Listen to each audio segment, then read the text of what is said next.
Welcome to the Inspired Impact Podcast, where dedicated female professionals share how they inspire impact every day.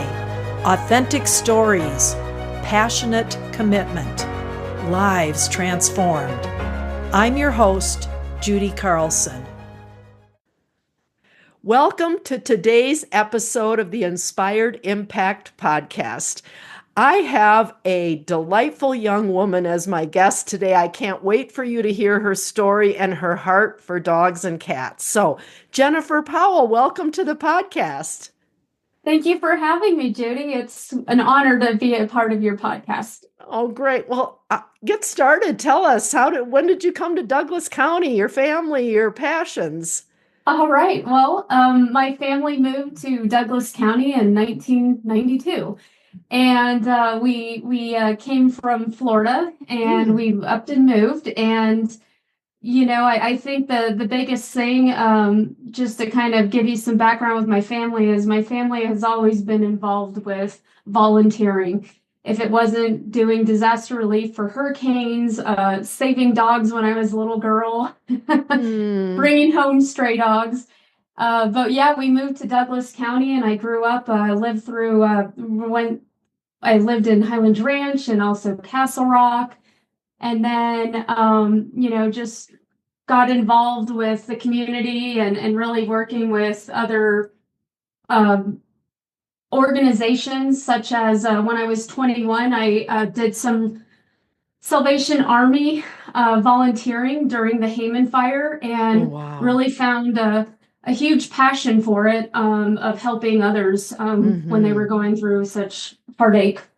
And during that time, I was going to school for interior design at Arapahoe Community College, and led me up to my career now, which I am working at Trimble, which is a division of architecture, engineering, and also construction. So I sell a product called SketchUp, and it's a 3D modeling software. I'm very passionate about that.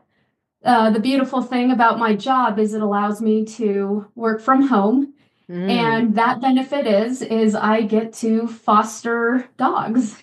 And I get to bring home a lot of dogs. So that's awesome. Yes, I love it.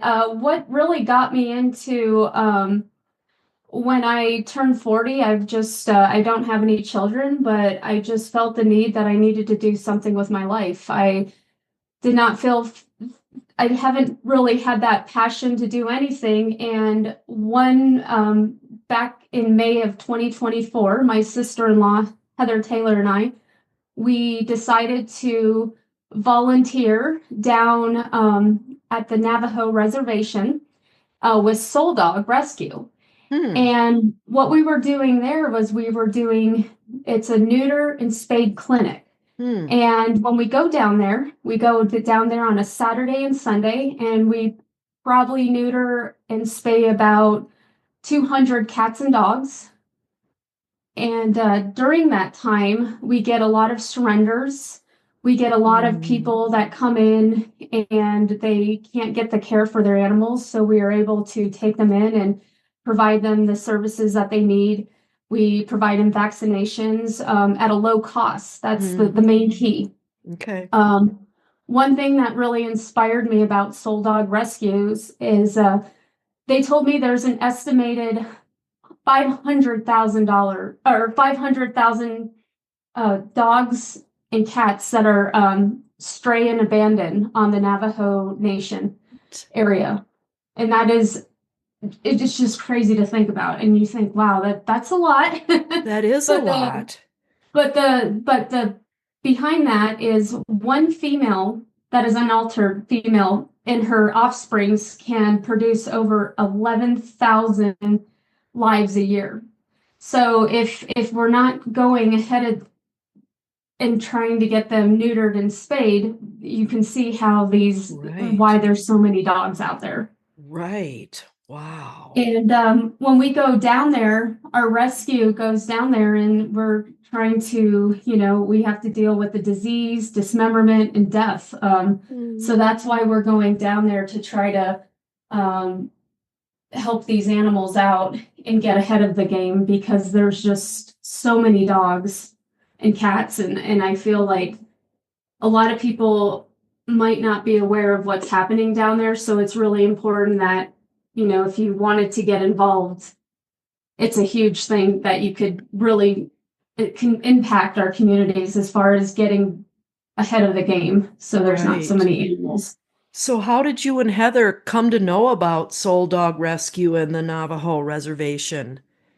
Yeah, so we Heather actually was the first one to adopt an animal from Soul Dog Rescue, Okay. and then getting more involved with fostering, and basically just was trying to figure out how she can get more involved and how to do more for that organization. So then the clinics are a huge one, where you go down, and it's wonderful because it's almost like a community of people that share the same passion with you, but they almost become family members. So, Yeah. and they're all over the country. We have vets from Pennsylvania, New Jersey, and they all fly down once a month to help out. And it's like a family reunion every month for me to go down there and be a part of that group. And we'll have 14-hour days that we work.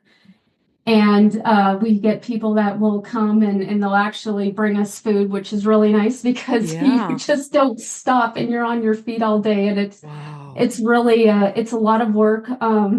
Like I said, if we have over 200 dogs and cats, it is just, sometimes we'll have maybe 12 volunteers working those clinics. So it gets to be a lot, but we're all there for the right reasons, and time flies, and it's a really great way for myself when I was wanting to get more involved and I felt like I needed to do something. It brought me together with finding friends for life. Yeah. And like I mentioned, just finding people with the same passion as I have.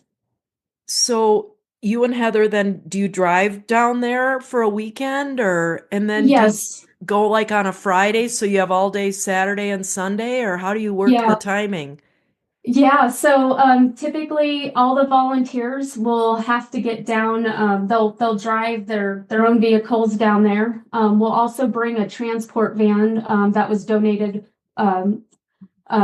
donated to Soul Dog Rescue, and that van will also transport the animals that are surrendered back to Colorado. Okay. But yeah, typically a Friday we'll drive down there, and it's literally it's all out of pocket for us because it's Wow. so we're really doing it with just our we have just big hearts, and Right. and it's amazing when you drive down there. It's all the four corner areas, so we go from New Mexico to Arizona to Utah, and some parts of Colorado. When you go down there, it's a different world. It is, you'll see more dogs on the side of the road, and it's sad. A lot of the times people will dump their dogs, in, they call it dumping grounds, and they just have to fend for themselves. And there's not a lot out there, not a lot of resources. And even the Navajo people, they're so wonderful and they're so nice. They really are. And they'll come to our clinics, and $20 to spay and neuter their animal is a lot of money for them. But the great thing is that we're providing incentives. The Navajo Nation is providing incentives that they'll give $40 back to the residents that are getting their animals spayed and neutered. Okay. So they are trying to work hard to get the population down on the animals. But a lot of these people, when we talk to them, they don't have electricity. They don't have running water. So it's a really sad situation. So one thing we'll do is we'll collect a bunch of donations. So we just ask the community. Sometimes we'll get open bag of dog food, and everything helps. We will get it donated. We'll get blankets. We'll get towels. We'll get pillowcases. And we'll be able to bring that down there. Oh, igloos is a huge one for us. we will be able to give the residents these igloos for the dogs, because a lot of these dogs are outdoor dogs. So when we go down there, we can bring all these supplies to these people, especially because they can't afford dog food or cat food. So we make sure that they are set up. They have a lot of the residents, they have big hearts. They take in these animals and they wait for us to come down there. Really? And that's when, they'll they surrender them to you guys. Wow. Yes. And recently I brought home 2 dogs from my last trip. One dog they found on the side of the road, and it was amazing transformation. This dog looked like it was matted up, and it ended up being a poodle, Aussie poodle, Aussie doodle. Aussie doodle. Wow. And it was matted up, and if you saw it on my Facebook, it was in pretty bad shape. So I drove it down, and I got great partnership with Pet Evolution in Highland Ranch. Okay. And Mike, the owner, brought the dog in and groomed it, and it was about $100 value. And he said it's on the house because we want to make sure that these animals are in the best care, and we want your foster to be able to get adopted. And it just was the most amazing transformation. And within less than 3 days, I got the dog adopted. Wow. Congratulations, Jennifer. Thank you. I think the biggest thing too, it's being the advocate for these animals, right? So I get to and there's several volunteers at Soul Dog Rescue. So it's not just us, but it's everybody that it comes together, and they take the dogs in so they don't have to go to the shelter. We give the dogs the love, and we get to really kind of, when they come from the reservation, they're coming back on an 8-hour trip. We're able to then provide them the shelter, being a foster, and then we can then kind of get the dog or cats calm down, and so like really starting to learn how a normal life could be, and giving them shelter, food, water. And it is a really impactful thing to do, is when you can provide and then also advocate when you do find homes for them, to make sure they're going home with the right family, and really placing them to give them that forever, to go to their forever home. So they come back in, are they in your van or in the trailer, or are they in cages, or how does that work? When we have a transport van that actually has a bunch of kennels that are actually they're tied in. So they there will be times where, like, if there's a litter, we'll have a mother and maybe 10 puppies. We will put them in there with the moms, and we'll transport them back. So one crate could have up to 10 dogs in them, but they're tiny little guys. Yeah, right. And with my situation, Heather and I recently drove back in a 2-door Jeep Wrangler with the 2 dogs. So we had them in the back seat. So it was with including all the stuff that we brought with our, our suitcases. So it was, but the dogs did wonderful. And I find that the dogs from the reservation are very unique. They are used to being together. So you typically don't have too much problems when you have 2 different dogs at the same time when you're driving back. They're typically pretty good at coexisting and living with each other. So it was an amazing story and that's not the only one. That was just the recent one that we had. But so you get them back here, and then are there people here in Denver waiting to foster the dogs that are coming back, or how does the foster part work compared to the forever home part work? Right. So we have a huge group on Facebook that is just set up for volunteers and fosters. Okay. So as we're driving back, we do a notification to everybody. And we said we ask for all of our foster parents to that are able to take in some animals to meet us up at the shelter. And Mm. then the shelter is located up in Fort Lupton. And Oh, then they come and we then are able to start placing these dogs and cats into homes. Now, the biggest thing is, especially with puppies, is we really try if they're under a certain age to get them fostered in. It's a lot better for the animals, especially if they come with their moms. Sometimes it's not always the case. And when I was doing a clinic in December, we had 2-week-old puppies. Unfortunately, the mother was no longer around. She passed away due to just we found these puppies in the canyon oh, wow. dumped. So we were able to take these puppies back. But the nice thing is when we brought these little guys in, we were able to get them into the foster home, and then the foster parents will sometimes have to bottle feed them Mm-hmm. because they're that tiny, Mm-hmm. and get them up, and we make sure that they're all vaccinated. Mm-hmm. Before they can get adopted, they also have to be neutered and spayed, of course. Mm-hmm. We provide microchips. We provide all the vaccinations that they need. And yeah, it's really a great thing to be able to help out these animals. So in Fort Lupton, what's the facility there? Is it a vet clinic or is it a home or Yeah, it's both. So we have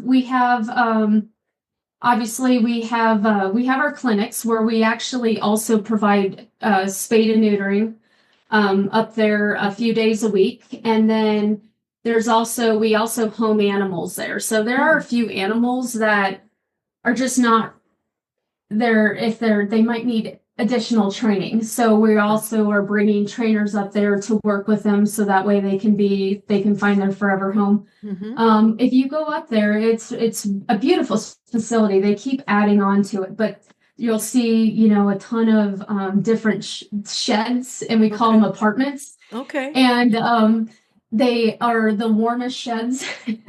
And they have these great areas where the dogs can go inside and outside, and they have their beds and everything, and the dogs are so happy when when you go up there to volunteer. They're usually out, and they just get to be outside, but then they can go inside in the warmth at night. And a lot of the times too, we have volunteers go up there, and they might ask you to either walk the dogs, clean cages, clean bowls. Yeah. So every time we have animals, we got to make sure that we're washing their bowls, and they're not, they're not sharing, and Right. we're each time you have to. So you can understand that it could be up to like 500 bowls when Oh, you go wow. up there to wash on like maybe a Saturday, just because Right. it's all volunteers. So there's Yeah. not a lot of actual workers with soul dogs, but everybody's just up there volunteering their time. So it's called Soul Dog Rescue in Fort Lupton. And then Yes.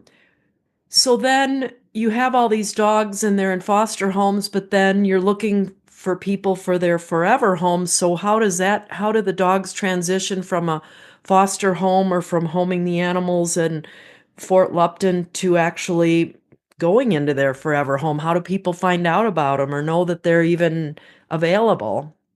Yeah, we have events every single weekend. And Oh, wow. one of the big events, well, we're always there. There's always, events throughout northern and southern Colorado. And typically we'll be at, PetSmart, we'll be at Pet Evolution. I have an event coming up this Sunday at Lazy Dog Restaurant in Highland Ranch. There's a lot of breweries. Everybody in the Mm, community wants to always host us, which is wonderful. We were just last weekend, we were at Pet Stuff Place in Castle Pines. They were wonderful. They had DJs, and it's a mm, great way to also promote businesses as well, but right. Right. finding the dog friendly community.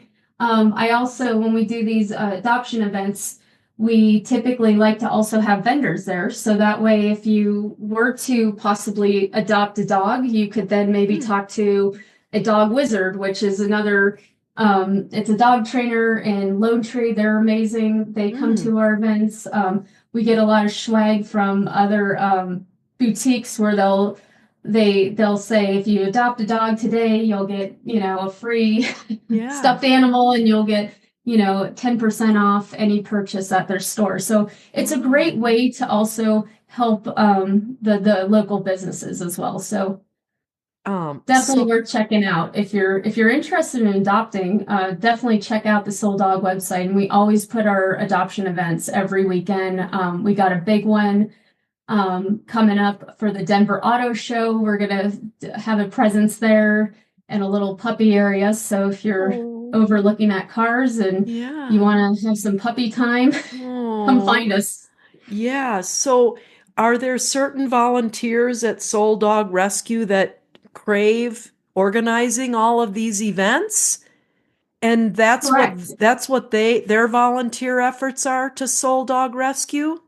Yeah, so the volunteers, it's whoever just wants to step up. So we have people that, it's not just, they're not just in one area, they're coming to the clinics, they're fosters, but I also coordinate a lot of the events in the South Denver area, as well as other people are constantly, anybody that would like to just get involved and if they have any great ideas, those are the people we are looking for, because we would love to have them part of our Soul Dog Rescue. Right. What was I going to ask you? Oh,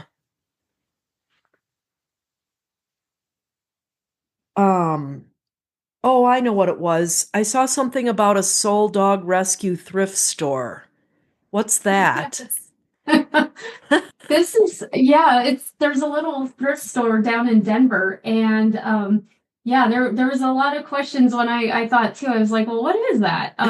That is a great area if you are wanting to donate some stuff. So for instance, to give you an example, the Pet Stuff place in Castle Pines donated about 200 ponchos to us. Oh, wow. And they're great ponchos. They're really quite neat. They're tie-dyed, and there's some southwestern ponchos, but it keeps the dogs warm. So I thought, oh my gosh, what are we going to do with this? Well, I can take it over to our thrift store and they can sell it, and everything goes back to Soul Dog Rescue. And it's the same thing with any thrift store. If you have blankets, towels, anything, a lot of times, unfortunately, if we have animals that pass and maybe you're not looking to have another one, a lot of people are always donating leashes, collars, all that stuff. That's a great thing to bring to the thrift store, because sometimes people don't know where to send this. So if you do have any pet supplies, we would love to have that donated at our thrift store. So are there what's the word I'm looking for? Like when like a nonprofit who has food pantries goes to King Soopers to get donations for food to go back to the food pantry or something like that. I'm not sure. I can't think of the word that's called, but do you guys do those kinds of things in neighborhoods or in communities to bring awareness? Because I'll bet you every other home has a dog cage in the basement. Yes, absolutely. Well, as far as what's interesting is if you were to donate directly to our shelter, I know we only take Kirkland brand. Now, but then again, there's a set of volunteers where, before I go to the clinics, I'm just asking for anything. So to give you an example, if you have an open bag of dog food, I bring it with me. And when you're driving down to the clinics, there's a lot of times when you're stopping at gas station, there'll be about 5 stray dogs that come up to you. And I'm actually then going into the back of my truck and I'm distributing all the dog food that I have just to help them out. A lot of the times we don't know, if you just don't want to take them in because you don't know if it's somebody's dog. So that's the hard part, is knowing, well, a lot of the times you can see if the dog's really skinny. Well, then that open bag of dog food would be very beneficial, especially to give to our volunteers that attend these clinics, because it is very helpful. But the actual bags of dog food that goes and feeds the dogs that are in the shelter right now, those would actually have to be a sealed bag of Kirkland brand that I Okay. think that they would take in. Yeah. But a lot of the times, I think that it's important for, volunteers that are part of this organization to just put the word out. Right. I'm going down there in Mm-hmm. next what is it, March 8th, and I'm looking for any donations you have, and whatever I can use, I will bring down, and it gets used. So Yeah. everything, I'm so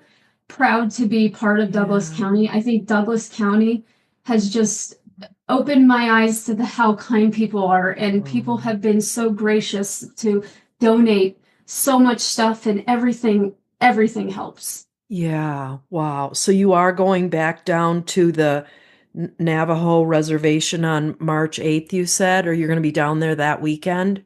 Yeah, yeah. So every weekend, or I mean, sorry, once a month, and it's usually the beginning of the month Okay. that we'll go down there. So before we go down there, it's about a week that I put it out on Uh-huh. Facebook, and I Mm-hmm. ask for Mm-hmm. anybody and everybody to share the post if there's any Yeah. donations, and I'll just drive around with a few other volunteers, and we'll collect them throughout the week before we go down there. So how many volunteers from the Denver area go down once a month? From the Denver area, there's probably about maybe just a handful, maybe about 8 of us. And Okay. then the rest of the volunteers are coming from either, Utah, Arizona areas. We Mm-hmm. all come from all different areas and parts of the country. And the people from Utah and Arizona, do they take dogs back to their soul dog rescue facilities and stuff? Well, there's only one facility, and that's in Fort Lupton. Oh, But they'll take in quite a few animals just to foster them until we can then get a transport down there. So in the oh, meantime, when we're not doing clinics, we'll get a notification. All the volunteers and foster people will get a notification saying, "I need somebody to drive to Alamosa to pick up 8 dogs." And the idea behind that is that what we're doing is we're working with the kill shelters down there. mm, And anytime dogs are going to get euthanized, they give us a heads up. So mm, we drive, we try to clear them out, and then we will meet somebody halfway to pick up the animals. okay. Wow. So yeah, that's typically our mission too, is when every time we go down there, we're trying to clear out those kill shelters, because no dog or cat should be left behind. Yeah. The vets that come from out east, how did they become familiar with soul dog rescue? Sure about that, and I think it's just because I'm a little bit new. Mm, And I wasn't I don't get everybody's backstory on how mm, they got involved. mm-hmm. I'm assuming that at some time they might have just been involved ahead of time and then maybe moved Oh, oh, for away. jobs. Right. Or I also think too,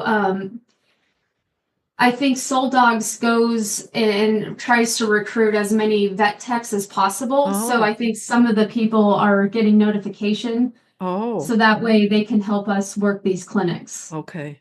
Do you have, And go ahead. we also do one trip a year. We'll go down to like Ecuador, um, or we'll go down to Mexico. And I haven't been involved with that one yet, and I'm Mm-hmm, not sure when the next one is coming mm-hmm. up. But that is another thing where we have people that will donate a little I don't know, a plane, and then we'll be able to Oh, go down to wow. these areas to Okay, do sure. a clinic down there. Right. Yeah, I am aware of private pilots who will fly animals around like that.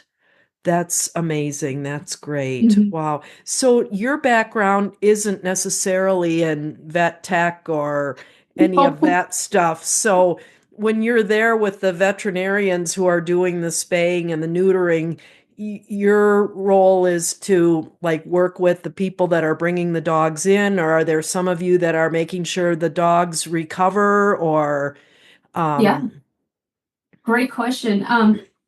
We are.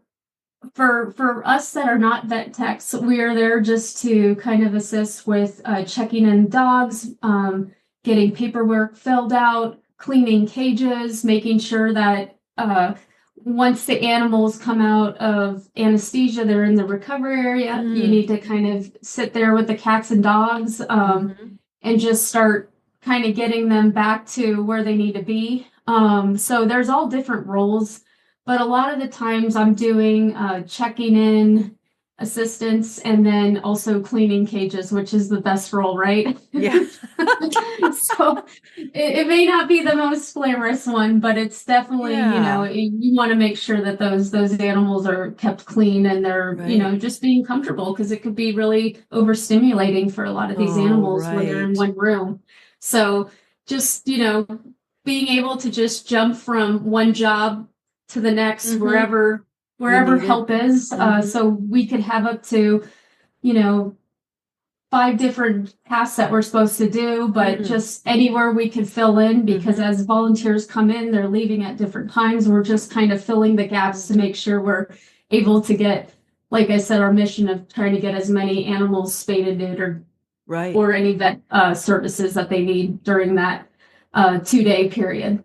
And you always are at the same clinic in the same location? No, that's the great thing is down at the Four Corners, we have, about 5 different locations that we do. And actually, in fact, we have one coming up in Montana that I didn't realize, even though that's not the Four Corners, but we have a clinic in May going up to Montana. Oh, wow. So we try to bounce back from different areas, such as Chinle. We were in Crown Point. We try to go at least twice a year to these areas. And really, they're not too far apart. At the most, it might be 2 hours away from each other. Okay. But it definitely, there will be residents that drive, 3 hours just to get to the clinic assistance. Yeah. And then how about where you guys stay? Is that designated ahead of time? Sometimes, yeah. Sometimes we'll stay in we've stayed in a church. We've stayed in dorms. Sometimes you're sleeping on the floor in a gymnasium. So it's just basically, and there's times where we do get hotel rooms, which is really nice.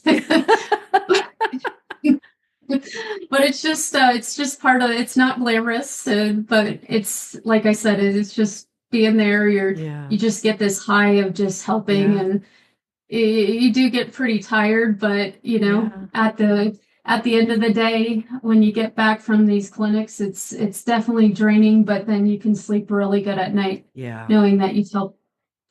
Wow.